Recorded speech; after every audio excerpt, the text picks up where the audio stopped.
ఆమెను విధి వెక్కిరించింది. పుట్టుకతోనే వికలాంగురాల్ని చేస్తే చివరకు నా అనేవారు ఎవ్వరూ లేకుండా పోయారు. 100 ఏళ్లు తోడుంటానని 7 అడుగులు నడిచిన జీవిత భాగస్వామి కనిపించకుండా పోయాడు.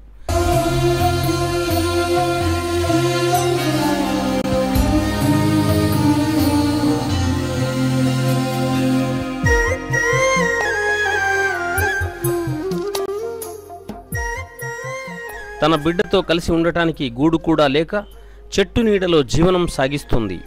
ఎండకు చెట్టు నీడనిస్తే చలి వానకు ఓ పాంటేలానే నివాసమైంది.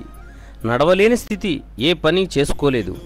చిన్నారికి గోరుముద్దలు తినిపిస్తూ తోడు నీడ ఎవ్వరు లేని ఓ చిన్న చెట్టు నీడలో సాయం కోసం ఎదురు చూస్తున్న ఓ అభాగ్యురాలి కన్నీటి గాథపై దుర్గా సిటీ కేబుల్ అందిస్తున్న ప్రత్యేక కథనం.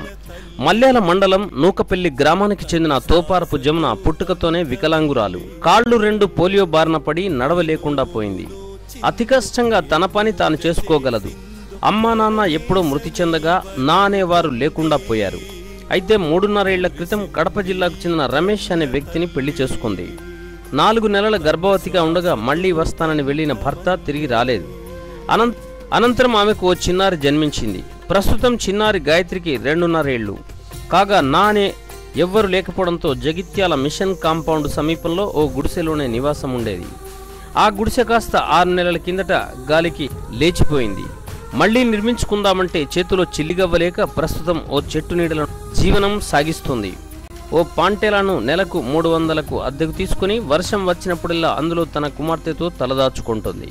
మిగతా సమయాల్లో చెట్టు నీడలో జీవనం సాగిస్తుండగా అంత్యోదయ కార్డుతో వచ్చే 35 కిలోల బియ్యము 500 రూపాయల పెన్షన్తో బతుకు వెళ్లదీస్తుంది. ఓ గూడు నిర్మించి ఇవ్వండి అంటూ పలుసార్లు ప్రజావాణిలో ఫిర్యాదు చేస్తున్నా పట్టించుకునేవారు లేరని వాపోతుంది. ప్రతి నెల వచ్చే 500 రూపాయల పెన్షన్ నుంచి 300 రూపాయలు టేలా అద్దెకు పోతుంటే మిగిలిన 200 ఏమాత్రం సరిపోవడం లేదని వాపోతుంది. తనకు మనసున్న వారు సాయం చేస్తే ఓ చిన్న గుడిసె నిర్మించుకుంటారని కోరుకుంటుంది. ఇక నూతనంగా ఏర్పడ్డ సర్కారు తనలాంటి అభాగ్యురాలికి ఓ నివాసం నిర్మించిస్తే తన బిడ్డతో కలిసి బతుకుతానని సర్కారును వేడుకుంటుంది. తెలిసేది నీకు ఈ తల్లి ఘోష, నీ కన్ను అది చూడదా, ఈ కంటి తడియారదా, ఏ నోమునో చిందో ఏ పూజ చేసిందో పరమేశ నీ వరము పొంది మురిసింది ఈ కన్న తల్లి తన శ్వాసతో బంధమల్లి.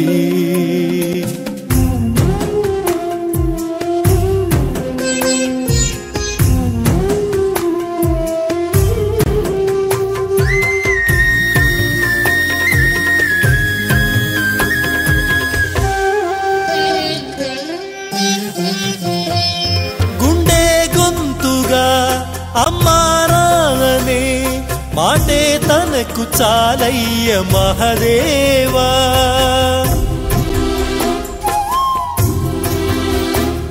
తానే నేస్తమై తోడై పెంచిన తల్లి కొడుకునోసారి కలిపేవా, చనుబాల తీపి తెలిసుంటే ఈశా కనుగొందువేమో ఈ పేగు భాష చెప్పమ్మ నువ్వు పార్వతి. గూడు లేకుండా మిషన్ కాంపౌండ్ ప్రాంతంలో చెట్టు కింద జీవితాన్ని వెళ్లదీస్తున్న జమున అనే వికలాంగురాలి గురించి కథనాన్ని ప్రసారాన్ని చేసినందుకు స్పందించిన విశాల దాతృత్వం కలిగిన పీపుల్స్ ఫ్రీడమ్ ఫౌండేషన్ తరఫున సోమవారం దాతల ముందుకు వచ్చి తమ వంతుగా భాగ్యురాలైన వికలాంగురాలైన జమునకు ట్రైసైకిల్ ను 5 జతల దుస్తులను స్థానిక తహసీల్దార్ ప్రమోద్ కుమార్ చేతుల మీదుగా అందజేసి తమ దాతృత్వాన్ని చాటుకున్నారు. అంతేకాకుండా జమునకు నివేశన స్థలం ఇప్పించాలని తహసీల్దార్ కు వినతి పత్రం అందజేశారు. ఈ సందర్భంగా తహసీల్దార్ మాట్లాడుతూ మానవతా దృక్పథంతో సహకరించిన పీపుల్స్ ఫ్రీడమ్ ఫౌండేషన్ నిర్వాహకులను అభినందించారు.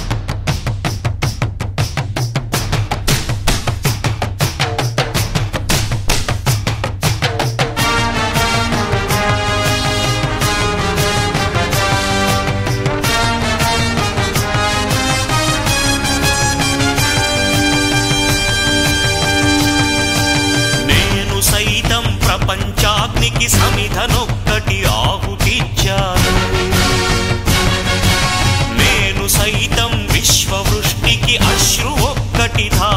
మ్రోశాను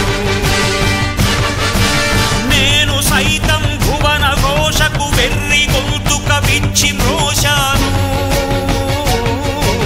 నేను సైతం ప్రపంచాగ్నికి సమిధనొక్కటి ఆహుతిచ్చాను